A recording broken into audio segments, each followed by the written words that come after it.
Yo, yo, yo, what is going on, my beautiful brothers and sisters, fellow radiators of love? My name is Jamal Pope, aka J Phoenix, and this is going to be your astrology forecast for Hump Day, Wednesday, January 31st of 2024. Thank you so much for joining me in this video. Hope that you guys are having a wonderful week so far. Hard to believe we're already at the end of January and we're already a third of the way through aqua season. So, yeah, time is just moving, especially with all planets moving forward and direct now. Things are definitely going to be speeding up. And yeah, I did notice also too in my video yesterday, and maybe it's been all my videos, but like the audio at the beginning, let me turn my phone volume down. The audio at the beginning was kind of jarring. Like when I do the whole yo yo yo and I clap my hands to do the whole yo yo yo, the audio sounded very jarring. So I don't know if I just need to be quieter or am I even using like my regular mic today? I'm using like a different. I'm just using the mic on the webcam itself, but I will eventually have to invest in a new mic. But I did notice that. So please, guys, let me know as far as like audio stuff, please let me know if there's like any issues. If you guys can hear me clearly, if there's weird static stuff. Um, I don't always. I sometimes watch my videos back, but I don't always watch my videos back. But in any event, we are here on Hump Day, August, January 31st of 2024. Let's go ahead and hop into these astrological transits so we can see how you can be better prepared to navigate these celestial energies. So I'm not going to pull up the calendar just because the main things that are happening today, is going to be, that moon that's going to be making all the aspects today. So let's go ahead and just hop right into the chart itself. So as you can see, pretty much right at midnight, we're going to see that moon that's going to trine over to the sun. Um, so if you're on the East Coast, a lot of you guys are probably going to be asleep during this time. If you're on the West Coast, some of you guys may be like ending your day around this time. But yeah, we do have that moon in Libra that's going to be making that trine over to the sun. So that's nice. On Wednesday, we're mainly going to see it start to make some aspects. It's going to make some aspects over to, of course, the North Node in Chiron. It's going to get closer to quincunxing, that Uranus as well. So those are going to be like the main things that we see on this hump day. By the time it hits 6 a.m., we're going to see the moon having moved to 13 degrees. The sun will be at 11 degrees, so it's officially into that second decan of Aquarius, which is more mercurial in nature, that decan. So, Mercury, of course, here in between Mars and Pluto, and they are becoming a lot closer. Mercury has now moved past Mars. Like I said, this is a time now where, we were just sort of taking action to kind of move things forward, whether or not we had like a foolproof plan. Now with Mercury there, we can kind of start to think a little bit deeper about these things, to kind of think a little bit more forward, if you will, and kind of almost kind of think a little bit more before we act. But at the same time, I think this is going to be one of those moments here where there's a lot of powerful shifting energy, a lot of changes happening, a lot of things that we haven't experienced as a populace. You know, um, we've had a lot of like firsts over this last year. A Venus retrograde in only Leo for the first time in all of our lives. A Pluto conjunct the Sun at 29:59 in Capricorn, and then them both moving into Aquarius. There's a lot of shifting energies, a lot of firsts. So I think we all are doing our best to navigate this. And it's easy to kind of look at other people that we think have it all figured out or have it all together or professional or in these positions of status. It's easy to kind of look at these people and be like, wow, they have it figured out. They're navigating these energies just like you are. So that's the thing about this. They're doing their best to navigate these energies just like you. So I think, a day like today, Mercury, it is going to shift to that 23rd degree today. We're going to see, of course, that moon is going to meet up with the nodes. It's going to meet up with the south node today and make that opposition over to the north node, Chiron, which is, of course, getting a lot closer to the north node. And that energy is coming even closer and closer together, too. I think today is going to be a day, whenever the moon comes over the south node, these are usually blasts from the past kind of moments. These are kind of times where we, you know, um, it's really just that. It's really the blast from the past. It's sort of, in this case, it'll be past relationships, maybe past conversations, maybe past ways of relating kind of come up. And, I think a day like today, especially with the moon that's going to oppose Chiron, it can be a bit of a triggering day. You may get triggered by something in the past. Maybe you get triggered by a past friendship or maybe a past relationship. Something comes up and kind of reminds you of those different things, because the moon also rules memories too. Being that it's at this degree, 1 + 7 is 8, so it's going to be a very powerful degree that's happening at with the meeting up with the South Node. And it's going to be about, yeah, definitely wanting to direct our life in some sort of way, and really committing to something. Remember that North Node in Aries is wanting us to all be brave and to kind of be bold and put ourselves out there and have like that courage and bravery. South Node in Libra, especially with the moon here, this is going to be like people are going to be tugging at the heartstrings, people trying to get people to come to their side, people trying to convince other people, charisma, people trying to utilize all the resources to convince people of a certain idea, a certain thought, or a certain way to act, that we have to do this, we have to move in this way, and even if you look at it too, you have 1, which is the sun, you have 7, which is Neptune. They come together for an 8, which is Capricorn. But if you're just breaking down the elements of this in many ways is going to be kind of passed off as, you have to do this and we have to make this decision to act in this way because it is like ordained by spirit, or is ordained by God. That's how people are going to take this kind of energy. And I'm mainly speaking to all of the intense energy with all the war stuff and all the border disputes. I can't just gloss over that shit. With all these sort of things that are happening in Europe and the Middle East and even South America, the leaders of these places are going to be doing so. They're going to be coming at it from a place of, you have to do this because it is ordained by God, it's ordained by spirit. And that's kind of what they're going to be honing in on. But the South Node is in Libra. So that's the thing about this. I think conflict is pretty much inevitable. You know what I mean? It's just whether it's like, how is it going to come out? How is it going to manifest? But it does kind of feel like it's pretty much inevitable, right? The compromise here with the South Node and the Libra, to trying to find the balance here, is going to be rather difficult. You know what I mean? So I think just kind of be wary of that. And then, like, I guess in your personal life, you know, you may, like I said, this could be bringing up past conversations that you've had with people, whether it's friends or family, uh, past relationships, or maybe even past arguments in your own relationship, or past conversations in your own relationship, that can be a bit challenging. That can be kind of like a battle, like a head-to-head battle. And you have to do your best to kind of remain level-headed in this, and remain calm and collected, and just, I think we have to approach things from a different angle. That's what the sun in Aquarius is teaching us. It's teaching us to kind of view these things from a different angle, kind of think outside the box. And Mercury's trying to get to Aquarius right now. You know what I'm saying? Like, Mercury at least will be in an air sign, and then we'll actually start to be able to think outside the box. But right now, Mercury is still in Capricorn, as is Mars and as is Venus. So we still have a lot of this Capricorn energy. We still have a lot of Earth energy in general. We have Jupiter and Taurus, as well as Uranus there. So there is a lot of Earth energy still. So even though all the planets are moving forward, and yeah, the Sun and Pluto and Aquarius is adding a little bit of a spice to this energy.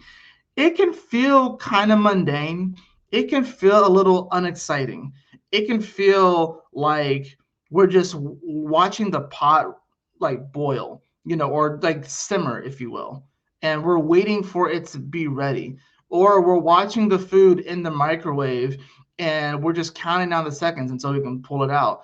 And then we pull it out, we kind of move it around a bit. Some parts are cold, we have to put it back in. It's like, even though things are moving forward, it's like, can we fully enjoy this moment?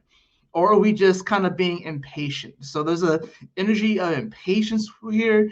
There's an energy of wanting things to look perfect and balanced. And I think, with the moon on top of the South Node, whenever that happens, especially here in Libra, we can get into this feeling of, oh, things aren't balanced and just, and we can get really up in arms about that. We get really emotionally riled up about things not being fair.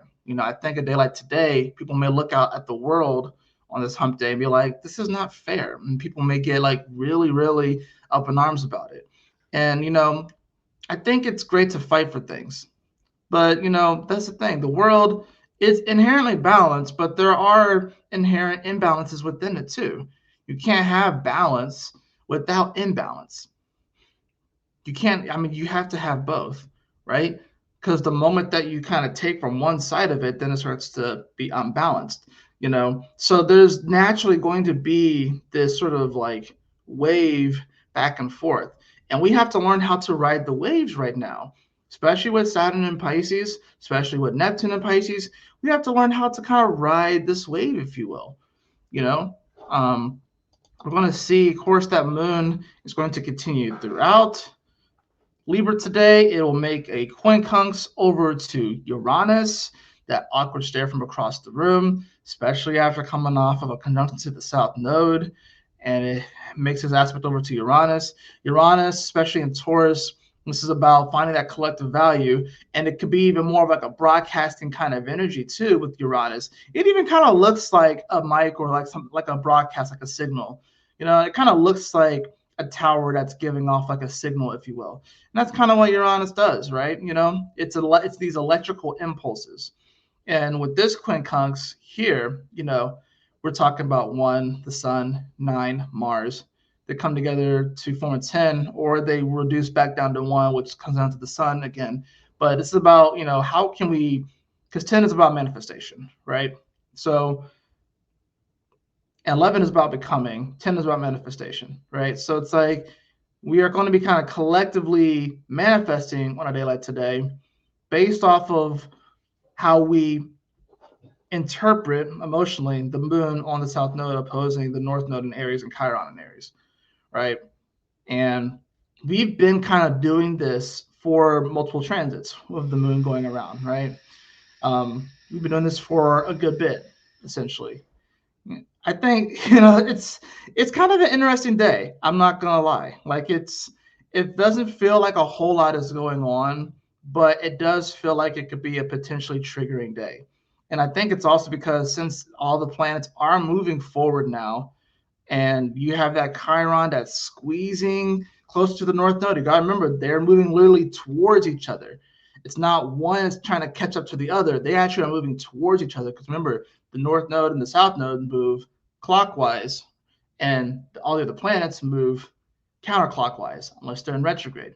So that's the thing about this. The North Node and Chiron are actually coming closer. So where the spirit is wanting us to go to with the North Node and like our destiny, the North Star, and then Chiron, like this area of our wounding, our trauma, but also the place where we can find our superpowers, they are coming closer together. So it's like trying to put the pressure that we're feeling is like trying to put two magnets together, but they're like the same pole. So it's like it's doing like this weird thing. Or it's like taking like two crystals that when you bring them together, sparks start to fly. But if they come together, it may potentially cause a bit of an explosion, especially here in Aries. Aries is that spark.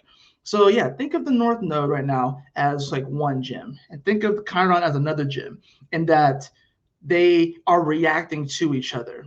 And the further apart they are, there's not as much drama. But the closer that they come together, sparks start to fly. They start to feed off each other's energy. They start to like react. But then when they come together, boom, explosion. That's where we are heading to right now. And that's the pressure that we are feeling. So that's the weird thing. We have to, in this moment, look at our lives, right? Find the things that are working out for us. Double down on those things that are working out for us. Be honest with ourselves. Have some humility. Have some grace on ourselves, because we are in a pressure cooker right now. And yeah, things are moving forward, but not all the planets aren't all fast. That's the thing about this. Uranus is moving pretty slow. It's the slowest planet right now as far as its speed goes, right? Everything else has already picked up speed and is moving faster. So, and even if you look at like the scores, you have Mars at +6, Venus at +6, Mercury and Saturn are at +1. Sun is at -4, of course, because it's in its detriment, remember. And then, of course, you have the moon and Jupiter at -5. Probably because that moon is getting closer to Scorpio, where it's going to actually square the sun. And then we're going to start getting moon Scorpio square Pluto's for the next 20 years. All right. And we're going to start getting third quarter squares to the sun with Pluto in Aquarius now in this spot.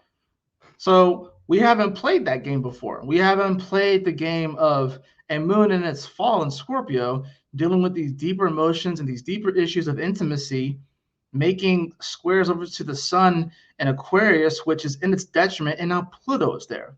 And I'm kind of going back and forth on whether or not Pluto is in fall in Aquarius or if it's exalted in Aquarius, because I can honestly make arguments for both. Because like I can really make arguments for both.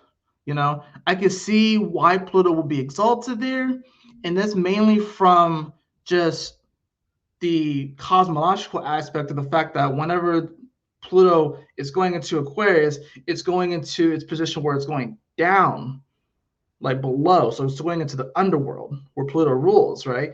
But then I can also see the aspect of it being exalted in the other area, because if you think of Pluto, and a lot of times people will associate Pluto with like, Hades and that sort of stuff, or fallen angel type of energy, and it's going up, and that's where it naturally would have been in, is like in the light and above and beautiful and stuff. I can see how it will be exalted in Leo as well. So it's interesting. I'm not quite sure. It's something I had to kind of look at a little bit more. But regardless, these are energies that we have been exposed to over the last year that we've never experienced before. So that's very important. It's very powerful to consider. So, like I said, have some grace in yourself and just realize that you're doing your best to kind of make it through this, and, just take it one step at a time. This is the kind of energy where you kind of just take things one step at a time. We're going to see the moon is going to begin to square Mars also today. So we're going to start getting the squares over to that energy. It'll eventually square over to Mercury, although that's going to be more going into Thursday. We'll see the moon squaring over to Mercury, and that's going to be, like I said, the middle of the night, early morning Thursday. So most of you guys won't even be awake for that particular energy. But then it's going to square Pluto on Thursday, So, like I said, we are in a bit of a pressure cooker right now. We can feel that the energy is rising. We can feel that things are kind of tensing up. We can feel that Chiron and North Node are coming together, and they're reacting to each other and playing off of each other more and more and more. And what's interesting about it too is that the North Node isn't even a physical space; it's a calculation. So I think that's the other part about this too, is that with Chiron there, and it's coming into contact with something that doesn't even technically exist or has like a physical representation of it, it is a little bit more spiritual in nature. It is a little bit more unseen, but there's still something there. There's an essence, there's a power there. And really, I think the way that we make it through this is by not battling ourselves, because that's the thing about this. If you battle yourself, if you go to war yourself, you're going to lose every single time. And I think that's what this time is teaching us. So we are in this moment where we are kind of looking more and more into the mirror, and I think we have to learn how to be okay with that, looking more and more and more into the mirror.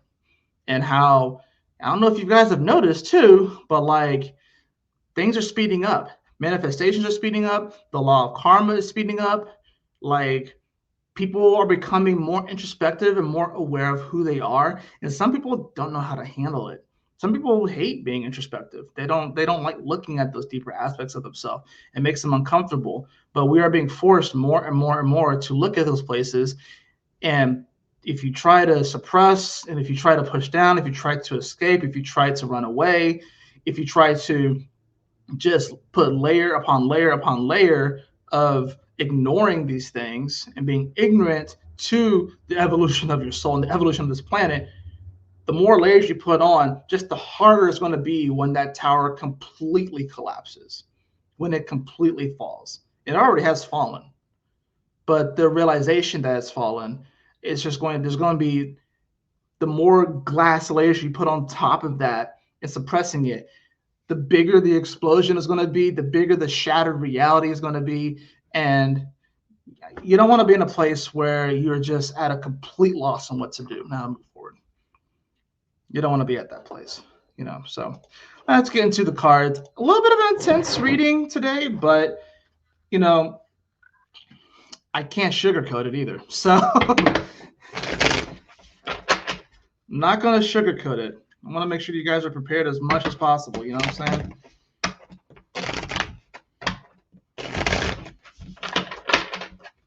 It's a powerful time to connect with other individuals and to, try and find common ground as much as you can with other people. And, just, utilize your awesome gifts and talents to, make the world a better place. That's what it comes down to. So, I have the Queen of Pentacles in reverse. I've been getting a lot of court cards and a lot of reverse court cards at that. The Queen of Pentacles in reverse. This is an individual who normally is very sound as far as like her decision making when it comes to like her value and her finances, and she's aware of that sort of stuff. But with it being in reverse, she could be doubting her value. She could be doubting her worth.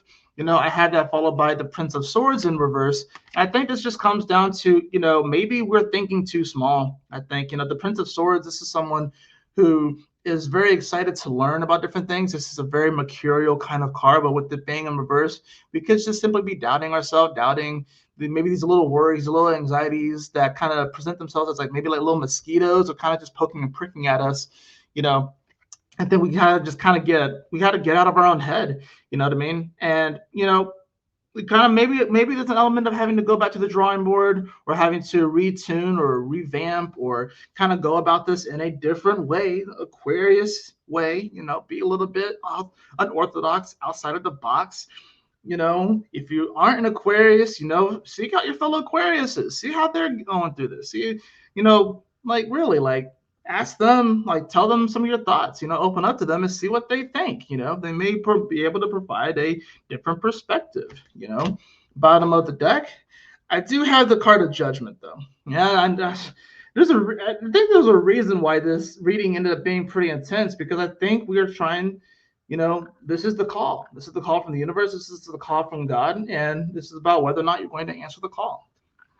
And it's not always going to be easy, and sometimes maybe you feel like you're always coming up short, and maybe you're doubting your position, maybe you're doubting your own worth and stuff. But I think this really comes down to, like, we have to look at things from a different perspective. We have to realize that we are going through a great equalizing moment right now. We're going through a great equalizing moment, which will bring more balance, but it's only going to bring the balance if you're willing to put in the work and the effort and connect with the right individuals and connect more with your heart-centered truth, and all this stuff sounds kind of fluffy and nice and stuff. And it's like, well, how do I like apply this? How do I apply the things that you're saying, Jay? Like in a rational sense or logical sense or a practical sense? How do I apply these things? Well, utilize the tools, write things down, make vision boards, do some of that stuff. Why not? Why not do it? Like, write down your goals, write down your plans, you know what I'm saying? And then take some steps towards them. Make it into a game, make it fun. You know what I'm saying? Like, I'm watching an anime right now where essentially this dude is he's like a genius at this like fighting game, but he's not really a genius when it comes to like real life social interactions. He's a bit awkward, and he ends up meeting the second best person at this game, and she's like a whiz at social interaction, and she's like a genius when it comes to that sort of stuff, right? So she's like teaching him how to level up in real life, and she's using a bunch of video game metaphors, and they're going about it in a very video game like way. And you can see his development and growth, taking those things and lessons that he's learned while playing video games and applying them to real life and leveling up in real life and his social interactions. He's becoming more popular. He's building friendships. He's building connections. But he went about it in an unorthodox way, in a way that made sense to him. So it's like, that's the important part of this North Node in Aries. If you know yourself, then you can mold this reality and you can come up with a very unique way on how to level up. And yeah, so have fun with the energy too. We are still in the sandbox as humanity, and we are still in experimentation mode. So utilize this time, be creative. Not everything has been done under the sun, right? It may seem like it, but there's still room for creativity. There's still room for originality. We're still in the sandbox. We are still in this experimentation mode. So take advantage of this mode. You're not too late, right? You're not too late. The train hasn't quite left the station just yet. There are multiple trains that come through the station. It's all good. And stay true to you. You don't feel like you have to bite off anyone else or mimic anyone else. This is a time for us to really see who's about it. You know what I'm saying? So might as well draw an oracle card. I got the divine masculine energy again. I just pulled a random card out of here. So yeah, this is the divine masculine. Are you going to step up to the challenge? Are you going to have that compassion for yourself, but also remain focused and really, bring those dreams and those ideas into reality, into form, like with the wisdom and with the kindness that you show and treat yourself primarily, and then of course extending that to other people. So that's what this comes down to. I think the divine masculine energy is pretty wounded. It's pretty hurt, as is divine feminine energy. But the divine masculine is hurt, and it's people are afraid to express that because of the past and what's happened over the last 2,000 years. Makes sense. But I think this is a time where the divine masculine energy is going through a major healing process. And, we all contain divine masculine energy, whether we're male, female, in between, whatever like that. Well, however you identify and shit, we all have divine masculine energy, and we have to learn how to heal that energy and be okay with being focused, being firm in those sort of traditional masculine ways, but also, have that kindness and wisdom that we to show that for ourselves and then therefore show it to other people. So that is going to do it for your astrology forecast today. I know I rambled a bit, so I have a tendency to ramble, but I guess that's why you guys watch me. So, but anyways, that's going to do it for your astrology forecast today. I hope that you all enjoyed it. If you did, please like, share, and subscribe. I definitely appreciate it. If you'd like to have a personal reading with me, beloved, please follow the link in the description below to my website, jphoenix.com. As always, y'all take care, stay blessed, have a wonderful hump day, and I will see you all on the next astrology forecast. Peace out.